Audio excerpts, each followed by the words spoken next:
Hey guys, thanks for joining me for this 75th episode in Season 2 of Good Questions with Cameron Dole.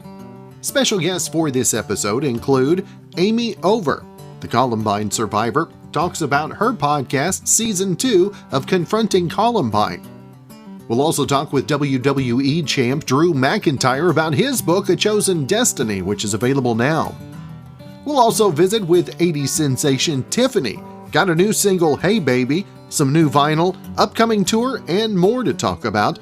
And we'll also visit with country group Texas Hill, comprised of Craig Wayne Boyd, Adam Wakefield, and Casey James. We'll be talking about their new single, upcoming dates, videos, and more. Of course, if you would, please take time to subscribe, comment, leave some feedback, check out the merch shop, and share with your friends. Now, have you ever had a job interview where they threw one of those brain teaser questions at you just to see how you think on your feet? Well, I guess this would be an extreme example of that. A woman named Bisha Golshani in Los Angeles just tweeted out a picture of a question she got on an online job interview. She wrote, quote, "This is definitely the most bizarre question I've ever seen on a job application. The question is, quote, you've been given an elephant. You can't give it away or sell it. What would you do with the elephant?" Now, I don't know what the job was or how Beta answered, but her tweet is going viral now and people are throwing in their own ideas. Now, one person said they once took a course on how to respond to interview questions, and there's actually a correct answer. Open a business where you hire the elephant out for events. But I personally like some of the other people's ideas more. Like one that said, "Unfortunately, I can no longer work here. Raising this elephant is my full-time job. We're going to travel from town to town solving mysteries." Or another favorite of mine, "Give me the job or my elephant will sit on your car." We love talking podcasts, we love talking life, we love talking what we can learn from life as well, and a great podcast to talk about Season 2 of Confronting Columbine, and we've got Amy Over with us today. And first off, Amy, I appreciate you taking some time to be on the show. Thank you so much for having me. I'm so excited. Now, the podcast world has just absolutely blown up. I mean, it seems like everybody's got a podcast and there's something to cover any subject. And how did you first get involved in the Confronting podcast? And what were the big challenges to start speaking your mind, if you will? Yeah, they asked me about over a year ago to be a part of the podcast, and I didn't say yes at first. I was pretty nervous about having a platform like this, but something in my gut and in my heart told me that this will help a lot of people. And for you, when you go back to that day, back in 1999, a high school senior, I mean, now that you have time to look back at it, I mean, what has that day meant to you in the long term of your life and in many of the decisions that you've had to make? 1999 Columbine, April 20th was a day that forever changed my world and my trajectory of the kind of person I am. And it changed everything. When you are about to lose your life or your life is in danger, it definitely makes you think of how you want to live your life and the things that you want to do in life. So I've turned it into a positive. It's been a long journey. It's been a long 22 years of self-reflecting and ups and downs, and I'm still fighting and running my marathon. 22 years, and this is one of those things that I'm sure you've been asked millions and millions of times, questions about the day. Did that make it part of the reason why it was so hard to say yes on the podcast in the first place? No, I just want to do right by the Columbine community, and so I didn't want to put myself out there, and do something wrong. I was just nervous about, talking to lead investigators, talking about our perpetrators. Those are heavy, hard topics to talk about. And I just wanted to do right by Columbine. I want people to know what a great community it is and still is. And, we're a very resilient community and very strong. So, it's just been a crazy ride doing this podcast. Now, what is maybe the big aha moment that you've had on maybe in the research or in the interviews of the podcast so far? That's a good question. I definitely find out if I'm on the hit list in one of the episodes from the lead investigator, Kate Batten. That is insane to actually physically see. I physically saw the hit list. And so that was kind of something in my healing that I needed to hear. So, it's just Dave Cullen taught me so much with his book. He debunks a lot of the myths that of Columbine. So it's really important that people understand that, it wasn't just a trench coat mafia. It wasn't just bullying. And, it was kind of like an aha moment that, okay, this didn't cause Columbine. These were two kids that wanted to kill for fun. And that's what Mary Ellen O'Toole says in one of the last episodes, that this was the first time when she saw the basement tapes that they were never released to the public, thank God. But when she saw the basement tapes, she was like, these guys wanted to kill for fun. And that's so disturbing on so many levels. And all of the disturbing news that we've seen in the world over the last 12 months, for you to be able to maybe put a little bit of a light on such a dark situation, I mean, I'm sure that's got to be one of the highest points for you right now. Definitely. In this podcast, I mean, there is a lot of trauma in it, and it's very hard to hear some of the episodes, but there's so much laughter and love and community and resiliency. I mean, this podcast has it all. It'll have you, it's literally a roller coaster of emotions. You'll be laughing one minute and crying the next, and giggling, and but then, it's very heartfelt, and I'm very proud of the work that we did on this podcast. And again, Confronting Columbine is the podcast. And Amy, I want to make sure and let folks know where they can find more information, not only about the podcast, but everything you've got going social media wise as well. Yeah. So you can download our podcast on all platforms: Apple, Spotify, Wondery, Google. And then you can, hit me up on, Facebook. Just look up Amy Over. You can look us up at Confronting. Actually, I don't have that email right now. That's something I need to put down. But yeah, I mean, you can. We're on Facebook, Twitter, and yeah, Facebook, Twitter, and Instagram. All right. Well, Amy, it's been great to visit with you. I appreciate you taking some time out of your crazy schedule. Continued success with the podcast, and hopefully we'll catch up again. Awesome. Thank you so much. Take care.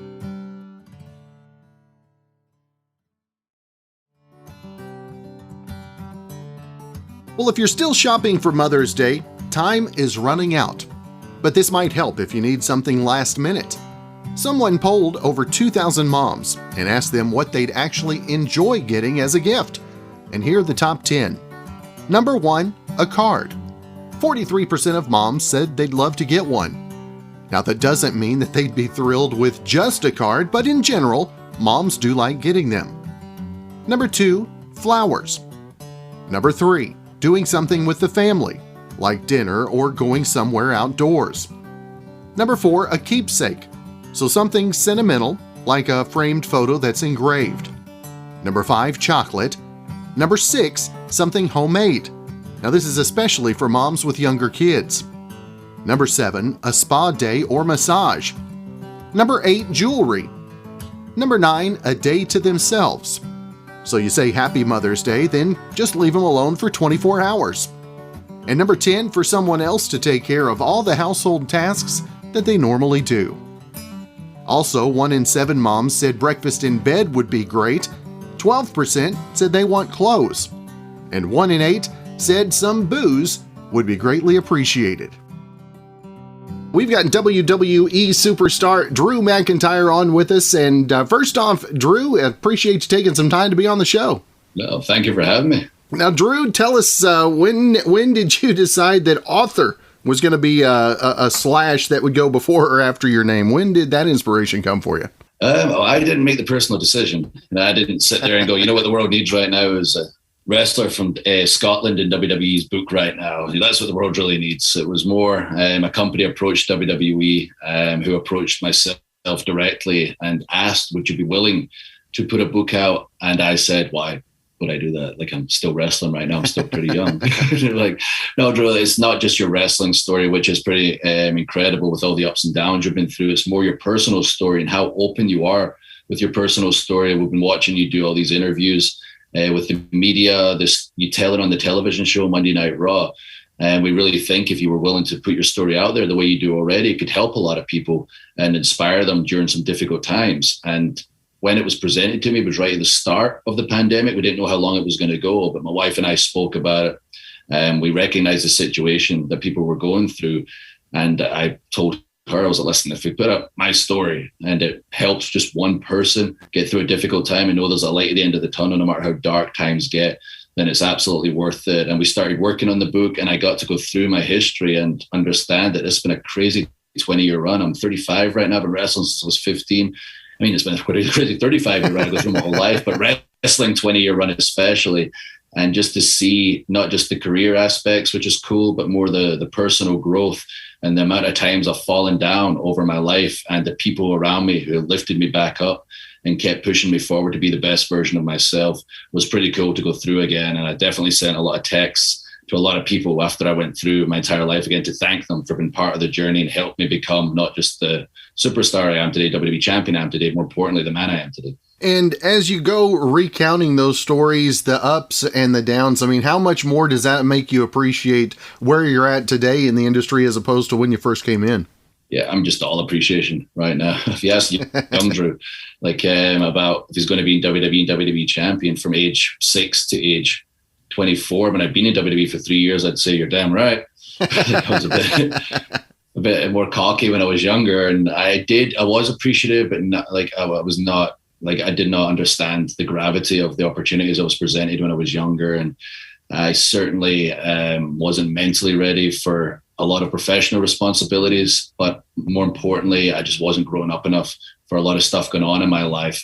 I was struggling enough to deal with just being an adult, like coming straight from university, living with my parents, to being part of WWE and Big Bad America, trying to grow up. That was hard enough. But then to go through some of the issues I went through, as I detail in the book, like my mother getting sick with cancer, being so far away, being so close to her, it really set me in a tailspin. And when she passed, I was just off the rails, out of control.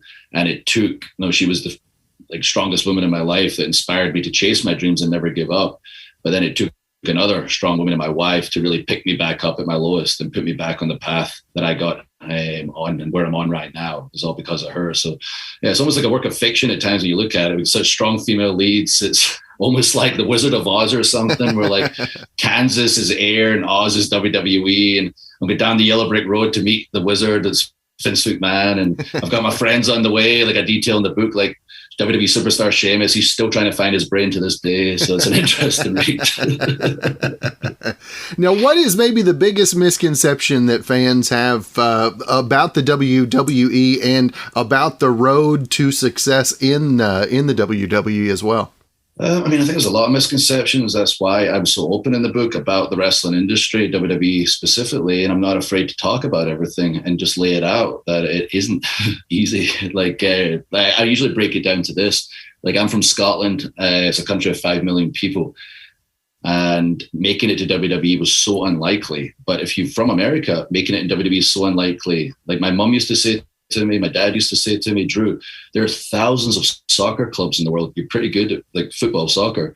Like if you keep pursuing that, why does it have to be this one company that exists? There's only one company. There's limited roster spots. You want to be WWE champion. There's only one of those. What makes you think you're going to do it? And it's the same over here. Like there's a lot of baseball teams, football teams, basketball teams, ice hockey teams.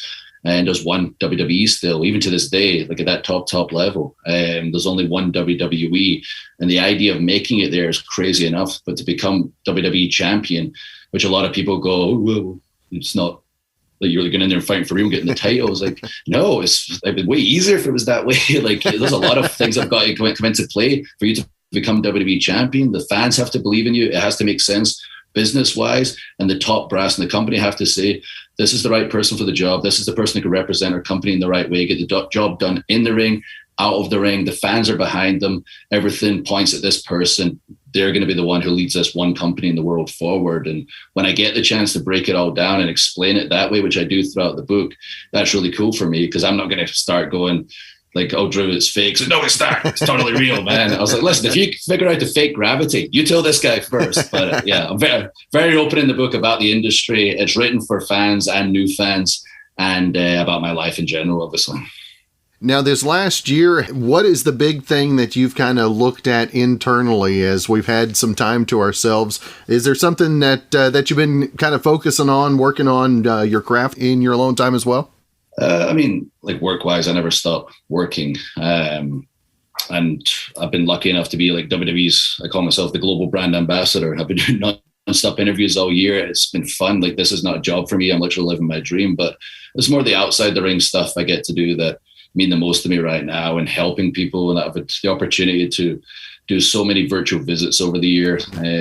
Met with the Children's Hospital in September during Pediatric Cancer Awareness Month. That was so cool. And we do our tribute to the troops show every year for the troops and their families to show our appreciation, usually in person. We couldn't do it this year, so we brought the troops into our Thunderdome virtually. Had the chance to do meet and greets one-on-one with them, myself and Lacey Evans, WWE superstar, as a former Marine. And we got to talk to them and understand that they're struggling a lot mentally right now, and how much our show meant to them. And like, we just want to show appreciation to them and to hear their stories. I was like, wow, this is a really big, I knew it was a big thing and a cool thing we were doing, but this means even more right now, hearing their stories. If we can just bring them a little happiness and show them how much they're appreciated. And on top of that, just things like writing my book and getting to tell my stories and getting the feedback that, Drew, this particular time you went through really spoke to me, because I'm struggling right now, and I was able to get through it. Hearing you went through it too, and you achieved your dreams in the end. And outside of all the work-related stuff and outside the ring-related stuff, I've also had the chance to be with my wife for the first time ever, because I've lived on the road our entire relationship.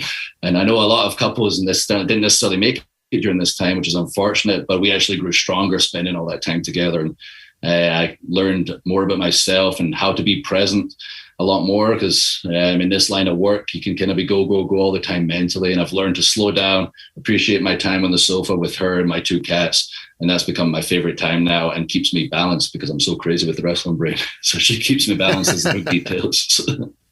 That's good. And again, the book, A Chosen Destiny, My Story. Drew, I want to make sure and not only let our listeners know about where they can find info about the book, but everything you've got going social media-wise as well. I never remember the social media. I believe it is D McIntyre WWE on Twitter and Instagram.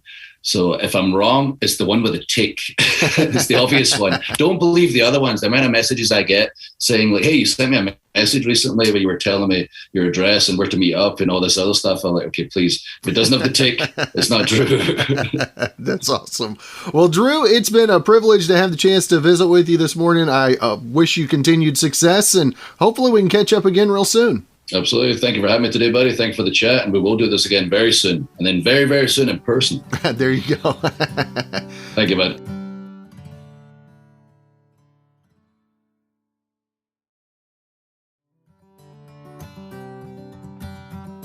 Now, there is a good chance that you've heard one of these lines from a boss before, but coworkers are even guilty of saying them to each other sometimes. And here are 5 things that people say at work without realizing they're being condescending. Number 1, you can do better than that. Now, it sounds like the type of thing a parent says to their kid, and it invalidates their effort. A better way to say it? This looks great, but I think we can do even better. Number 2, I actually like that idea. Now, it's a backhanded compliment that makes it sound like they don't have good ideas in general, so it's better to just say, that's a great idea. Number 3, starting a sentence with everyone knows this already, because if someone doesn't know, it can make them feel dumb or inferior. So it's better to start those kind of sentences with you might already know this. Number 4, good luck with that. It can sound like you're expecting them to fail, so when you see someone tackling a difficult task, it's better to say something like, that sounds tough. Feel free to let me know if you need some help. And number 5, you're missing my point. it implies it's 100% their fault. But it could be your fault too if you didn't explain it well. So it might just be better to say, let me rephrase that so it's clearer. Taking you back to the 80s and 90s, got some new stuff to talk about. 2021, exciting year, and Tiffany on the line with us. And first off, Tiffany, thank you so much for taking the time.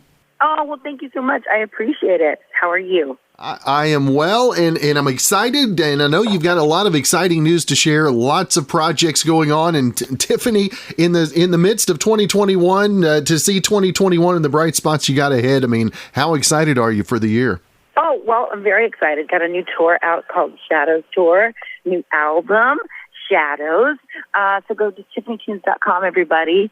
Check it out there. New single out called Hey Baby. So, yeah, I mean, we're a year late, but we're really right on time because now everything's moving forward and people are ready to kind of start going out and resuming the summer and having, our normality back a little bit and just, getting on with it a little bit as far as moving on with life. It's been so hard on everybody. It's been terrible. I mean, this has just been, a wild ride. So, I think now everybody just kind of wants to safely go at their own way, their own pace and get out there and start to kind of, again, live again. So, I'm so excited to be a part of it. So excited to be doing new music and be rocking out, the retro stuff as well. Celebration of, 30 years of, I think we're alone now, which is exciting. And, we just re-released it. We just remastered it, and it's out now on vinyl, actually, with Hey Baby, the new single. So check it out, tiffanytunes.com. That's the place to go. So, and that has all my tour dates because we're going to start June 5th, and we go out to Greenville, Texas, and then that's it. We're out until November here and there for the most part. So it's a packed tour. Yeah, I've been very lucky. Everything's been holding at bay, but for a year. So I knew once it was go, it was going to be like, okay, go. So I try to be as prepared as possible. But, I'm right now just booking all the stuff with my agents and my assistant, and we're working on this on a daily factor. And then we go into rehearsals in California, and then we go on the road. Now, Tiffany, how much different does the prep look for a tour than anything you've seen before right now? Well, I mean, you mean the difference between then and now, or just, I mean, there's so much difference in touring now, I think, compared to before. I mean, I've always been kind of more of an indie tour. I did the big tour with Mixtape, and I've done my own big tours. But I like all the real organic indie kind of little festivals and off the side of the road places, acoustic shows. I love full band, and that's what Shadows is. But we're also going to be entwining a bunch of different meet and greet packages, a bunch of different like acoustic on the side concerts. So lots of different things on this. We're just going to do music. Like, go for it. And Tiffany, how exciting is it to just be able to just focus on some music for a while? And also, how therapeutic has music been for you this last year? Well, I mean, music for me has been, again, just I've been like really waiting to release some new stuff. And then for me, I'm a songwriter. The last year or so, I've just been kind of bursting at the seams. So lots of stuff in between for maybe myself or other artists, don't know where it'll land. But, a lot of creativity, I think, going on with all of us out there. Let's Food with Tiffany. I started my own company for a food club. And I have my Instagram, Let's Food with Tiffany Instagram. So, I've been just doing stuff that I really love to do, all this different creative. And I think everybody found different passions or different interests because, we were forced to take some time off. So I think we had to dig deep. Now, Tiffany, obviously social media out there now, something we didn't have to deal with as we were youngsters. Tiffany, how hard is it to keep up with social media these days? Oh, it is. I mean, it's hard because, like I said, I have Let's Food with Tiffany on Instagram, and I have Tiffany Tunes, my website. I'm very active in that. I've got Radical Red's Beauty now going on because I'm doing my own line of lipsticks. Why not? It makes sense. I have all these wonderful women following me and Mixtape Tour, and they're my girls. So I've always had boutiques, and I have an online boutique, but also I decided to get into more beauty products and all kinds of different wonderful things. So partnered up with Ian Ziering, and we're just rocking some Radical Red lipsticks and some Radical Red Beauty and Power Lips and all that jazz. So lots of things behind the scenes. So yes, my full day is between me and my team is like getting the word out. You know, even the shows, like, you know, you gotta let people know you're touring. So, and there's so much going on in social media. It's like to keep up the pace. So I try to have, like, I turn it off, try to, by like 7 o'clock to have a normality in my own life and some sanity. But, you know, I mean, it's a lot right now. We're getting ready for a tour and there's nothing to really complain about, which I'm grateful because, again, you know, we've been all like with such a wild ride, you know, things changed a little bit. So I'm so thankful just to do music. I've always been happy to be doing what I love to do and grateful. But I think even more now because it makes people feel even more connected right now, you know, and it's nice to see it all kind of come together again and how precious it really is. And so, yeah, I'm very proud of this tour, the Shadows tour. And then Shadows, the album, is new music for me I don't think anybody's heard before. You know, it's a little wink back to the 80s, a little Go-Go's, a little Ramones, a little Tiffany, you know. But, you know, it's got a very modern production to it, you know, that is definitely today's music and on par. So, you know, I'm excited that LA Guns, part of LA Guns, a few members are going to be on the road with me, stepping as players with me. So this is exciting.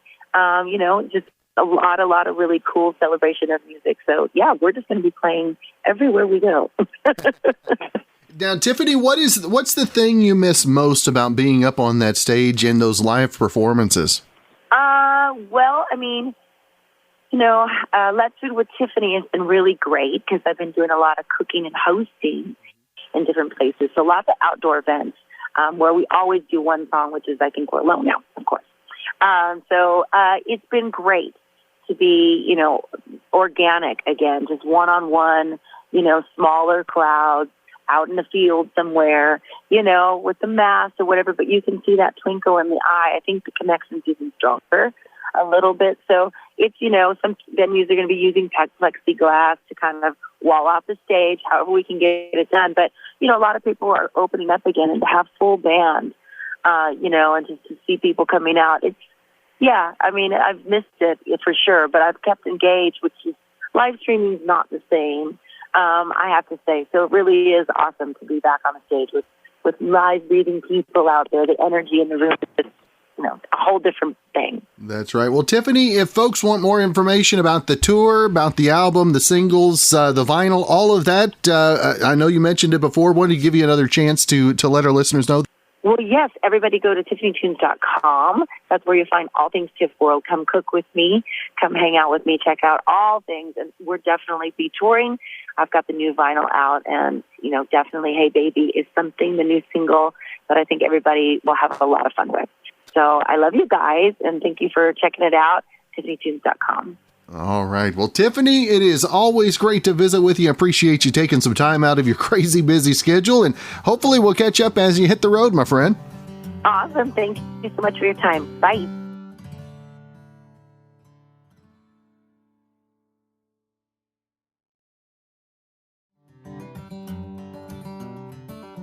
Well, a Chinese translator who works for the Bill and Melinda Gates Foundation is denying that she had anything to do with breaking them up. Her name is Shelley Wang, and she's worked for the foundation since 2015. Now, there have been rumors that she had more than a professional relationship with either Bill or Melinda. On Chinese social media, she said, quote, "I thought that the rumors would go away by themselves, but I did not expect the rumors to become more and more crazily spread. I would like to thank everyone for their concern and help in dispelling the rumors through private messages in the past 24 hours. Another interesting twist that's come up since they announced their split is that Bill had an arrangement with Melinda that allowed him to vacation every year at a beach cottage in North Carolina with a woman he was dating before he met her. But this is not something they ever hid from the public, and there's no evidence there's anything but friends. And the other woman is married to the brother of actor Kevin Kline. Our final guests on the podcast today, Adam Wakefield, Craig Wayne Boyd, and Casey James, all together put them together. That order? Still, yeah. Adam likes that order too. And Adam, Craig, and Casey, first off, thank you guys for coming on the show. No problem. Man, thank you so much for having us. Yeah. Now, Craig, actually, Casey, since you came in last, I'm gonna ask you first. How did the three of you guys come together, and was it like a jam session gone good, I guess? You know what? It kind of happened pretty organically, really.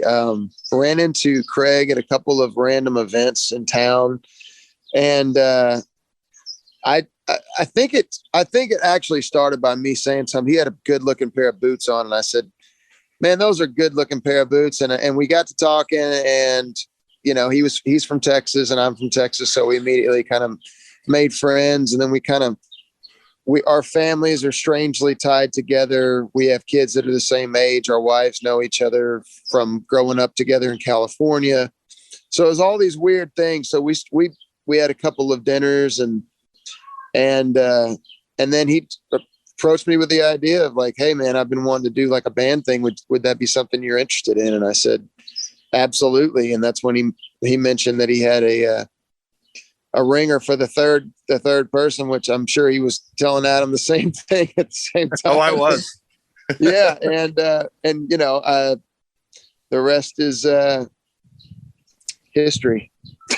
You must have heard my last interview, because I've kind of spilt the beans on that. Oh, really? Well, I did. I finally told him. I was telling both of them that the other was in, and I had no clue if they were. Well, I'm not surprised at all, actually. Now you know me well enough. You know that's exactly what I was doing. Absolutely. Now, guys, being known and obviously on The Voice and American Idol, reality stars, being known as solo artists, I guess, how hard is it to kind of change the mindset there to go to a group setting, if you will? Adam, you can take that one. Adam's got this one. All right. Well, I never personally ever changed from being a solo artist in my mind, just because of my greatness. But if I have to dial it back, you know, I will. But I don't know. I don't think for any of us it's really all that tough. It'd be one thing if we were all just kind of like, you know, like lounge singers or something before we did the show. But we've all been in bands and been playing music with our buddies. I mean, that's how we all got started, was, you know, hanging out in high school and being like, sports are stupid, let's play music instead, and, you know, hanging out with our buddies and playing. So I don't think it, you know, just because you go on a TV show, I don't think that necessarily changes all that much. So you get done, you get off the show, and you get a bunch of people, everybody telling you need to be doing this, need to be doing that. You get the solo career, and now you're kind of the boss man, which, you know, stinks in a lot of regards, because you just kind of lose a little bit of that camaraderie that you get from having just a band. So, you know, it's not like it really changes you as a person. I think we just everybody got fed up with that mindset. And I think everybody was ready to just be like, man, I just want to be in a band with some dudes again and get together in a garage and sing through some crappy Radio Shack mics again. You know, like that's, I remember do that. That was fun, you know? So I think that was kind of the mindset we all went into it with. I'm glad I had good mics. Yeah. One thing that I love the most in the situation is it just like, to further what Adam was saying, is, you know, coming off of the show. So leading up to the show, I did Idol, like, you know, 10 years ago. Up to that point, I was doing, you know, a lot of things where you're interacting with other musicians on a daily basis in such a way that you're learning from them. You're becoming a better person. You're becoming a better musician, you know, and then you go through the show, and just like he said, it's kind of like everybody pushes you to be the boss man. And, you know, there's positives and negatives of that. But the thing that I think I've enjoyed the most with being in a band with really talented dudes is honestly getting better, learning, and not just that, but when there's three different personalities, you've got to give and learn on a personal level, like, you know, as well, in a big way, where, you know, normally, you know, you don't really have to compromise in things in this way. With a band, you definitely do. And it's just pushing me specifically, I would say, to be a better person. And I love that. I love that side of it. I love that it's doing that for you too. Yeah. And Adam's already perfect, so he doesn't have to worry about any of that. But that's right, exactly. I'm just a shining example of how I'm sure. Well, you know, it's all right. We just have like 45-minute arguments about whether the Red Bull on the rider is sugar-free or not. That's really exactly. I made sure it wasn't sugar-free, though. I'm just going to tell you, this last one, I didn't put sugar-free on there, man. Sorry. Yes. Give us the sugar. All we get left. Now I'm back in the band. You talk about working together as a band, and does being together and working together like that help in the songwriting process as well? I know on the new single, obviously, but does that help that process for you guys as well? I mean, what's been fun about the writing process is that we all kind of brought we bring different assets to the table. We all kind of have a different style of writing, but it all comes together really nicely. I mean, we have our arguments. I'm probably the most opinionated at the end of the day when it comes to that stuff. I hate to even use, well, I won't use that word, but I'll say that I'm a second verse snob a lot of the time. So they know if they're bringing a song to me, I'm probably not going to like the second verse, but but no, seriously, that it's been fun to branch us all out of our normalcy that we are used to, and getting into being open-minded. Yeah, I think when we first started getting together and started writing songs, and you know, especially like me personally, when I was writing, you know, if I'm coming up with some stuff by myself to bring to the group, at first I was worried because I was like, oh well, Casey will like this, but Craig won't like this, or you know, Craig will like this, but I don't really like this. You know, it's like you think that's what it's going to be, but really it's not. It's one of those. It's as long as everybody's got the same mindset, which I think we do, which is everybody really, you know, kind of wants to nurture what other people bring to the group besides them. You know, the eclectic That's nature right. of the songs that we have, but we're really trying to nurture that vibe. And so when that's, you know, this is for me, like writing wise, this is one of my favorite groups to write with, because there's like, you know, there's just so many different directions you can go, and it's really the only directions you can't go are the directions I wouldn't want to go, which is like, you know, standard like format stuff. So it's just it's really like, you know, all the good things, none of the bad. And Wow, say that again, Adam. I didn't cut out real quick. I want to record this one. There was some static right during that Well, moment. I mean, Craig is going to still play guitar sometimes. So, I mean, maybe not all of it, you know. Hey, a vacation. Or- You're on point today, man. Come on. Or pretend to play guitar. If you read some of the comments on our latest Facebook threads. I know. Dude. I replied to them too. I was like, no, it's called Dadgad. It's DADGAD. That's what I'm playing, Like buddy. he's pretending to play guitar. I'm like, I spent a long time working on that, boys. Trust me. It took me a while to get that track to sound good. He's not pretending.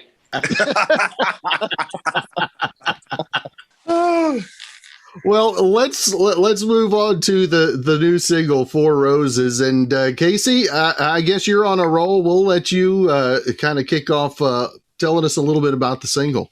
You know what? I'm gonna actually pass this off. I don't ever do this, but this was more of a Craig thing. I'm gonna let him share the story of the song with you.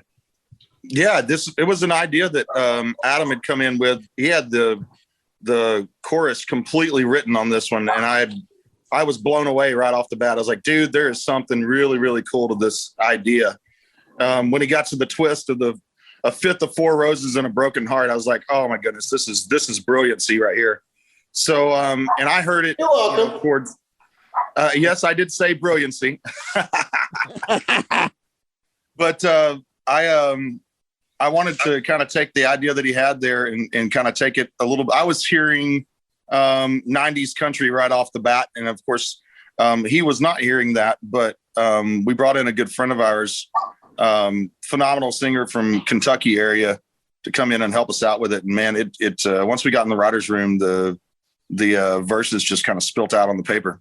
Yeah, it was this guy, Shannon Lawson, and he's in a band called El Camino. If you ever check them out, they're awesome. But what was cool about the song is that like it was inspired by this tune. I heard Mac McAnally sing it. I was doing some shows with him, and I heard him sing it every night, and I was like, and it just like kind of weaseled its way. The groove kind of weaseled its way into my brain, and so I was backstage writing this chorus, and I was like, oh, wait a minute, it kind of sounds like this Mac McAnally song. So I asked him about it, and he's like, nah, man, it's way different enough. I ain't worried about it. I'm gonna put my name on it. I was like, all right, win number one, sweet. And then and then when we started working on it, it was funny. I was like, well, if we go in a different direction with it, no one will ever think. And then I get there with Craig and Shannon. I'm like, all right, got this chorus. And they're like, oh, yeah, this is like 90s country. I'm like, yeah, like the song that I stole it from. Great. So, but it worked out really good. And I like the it's one of those, it's hard. This was kind of early on. And I think one of the hardest things for me to, and I'm sure for the other guys too, is kind of wrap my mind around is when we're writing these songs is really keeping that mentality of harmony singing, because I think there's a lot of groups out there that, like vocal groups that sing, but I think a lot of it, and even, most of them, even the Eagles to an extent, it's not as much about the harmony singing really as it is, like the chorus is always have harmony, but for us, we're like, the more time we can spend singing together, the better. So we even try and write our verses so we can all sing together. So that's one of those songs where, there's a couple of lines here and there. Craig sings by himself, but besides that, everybody's singing together. And those are I think, personally my favorite to do. Yeah.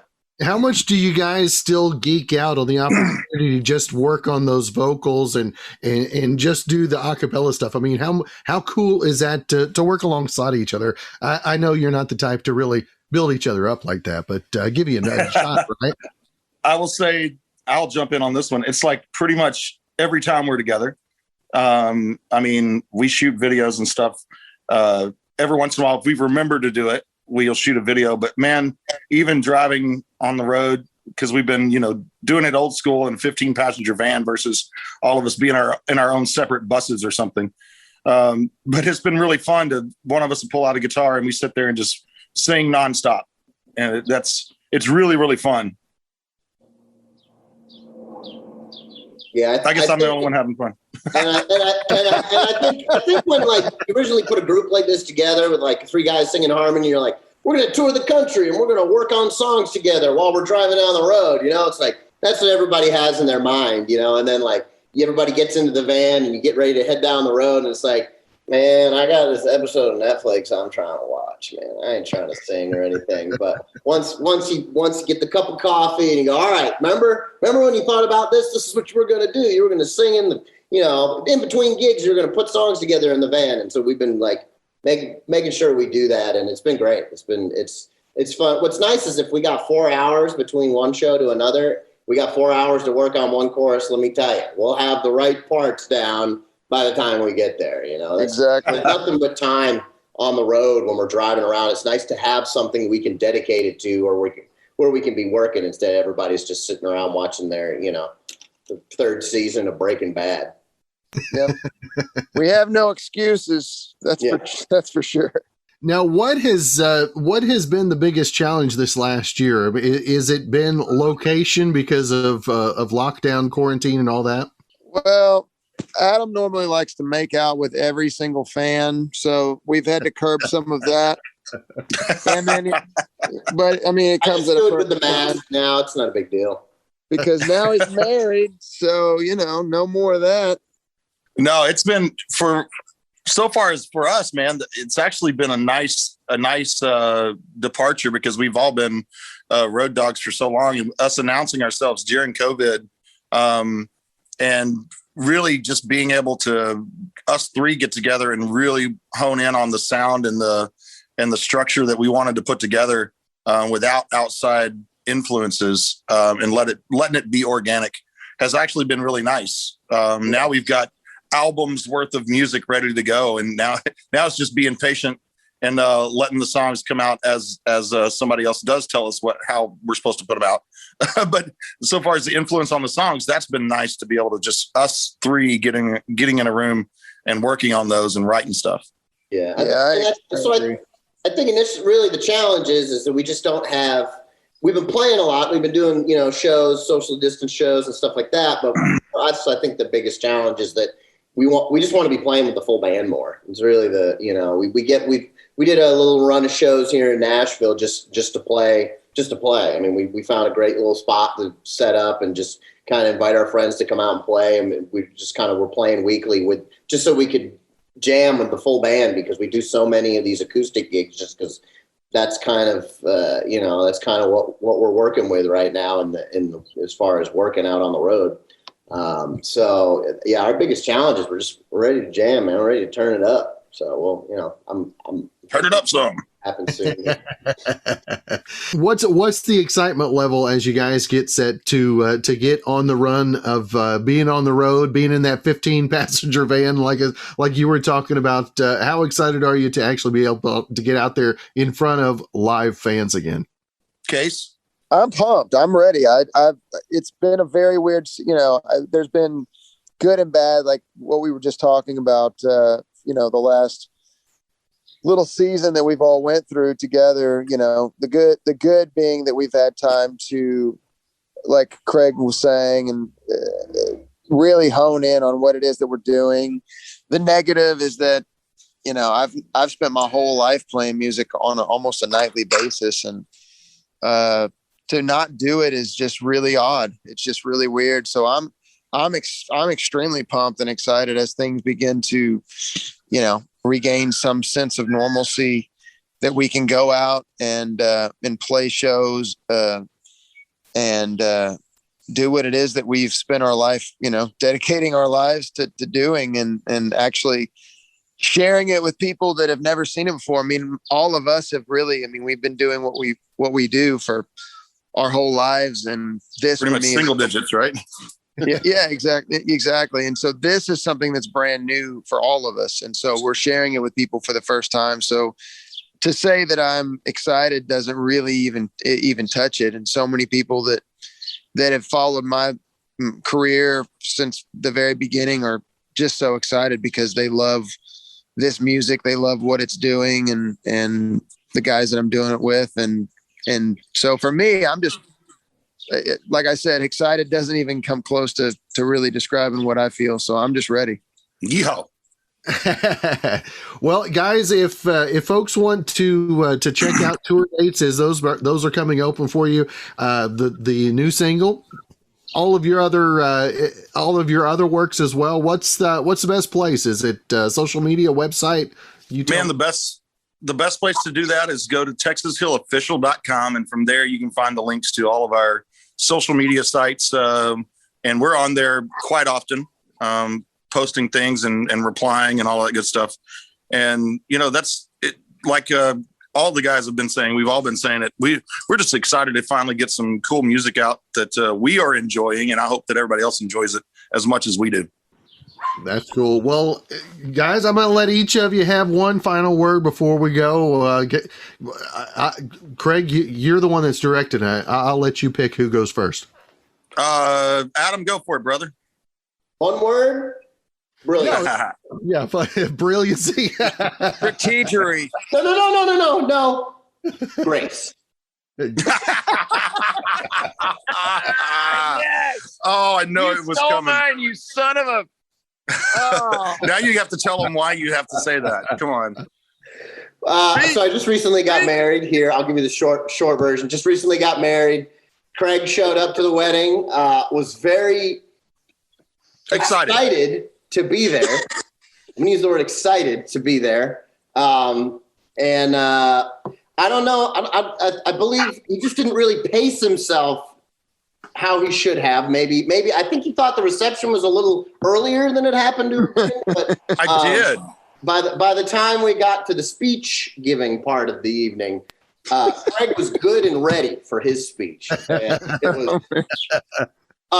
it was beautiful. We're gonna be quoting that speech until we're in eventually there will be a video where we completely relive it, but yeah. That's to be seen at a later time. Good one. It's kind of one of those had to be there moments, but hey, but you remember it. That's the good part. Hey, oh God, I think I remember it word for word. I mean, I'm pretty close. I think I've put the whole thing back together.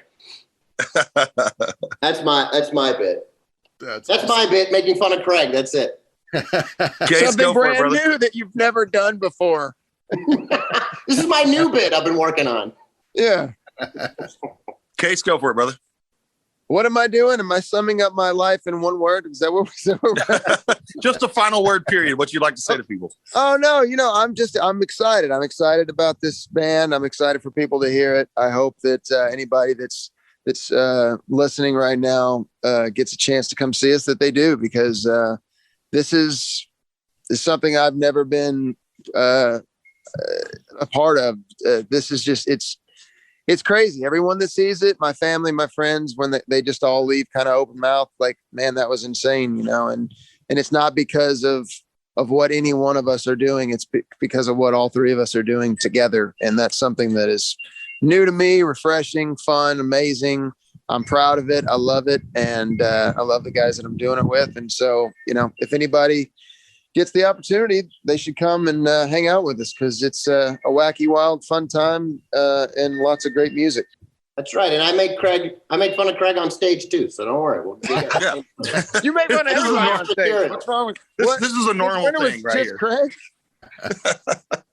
Man, I tell you, if anything, I'm going to reiterate what Casey said. And that's, as things are opening up now, I hope people take the chance and take the time to come out and see the show live, because we have a blast, and I believe it shows. And I really feel like I've found my long lost brothers in this group coming together, and I look forward to making music with these guys for many, many years to come. That's awesome. Well, Craig, Casey, and Adam, I had to turn it around this time, Adam, so make them feel a little bit better.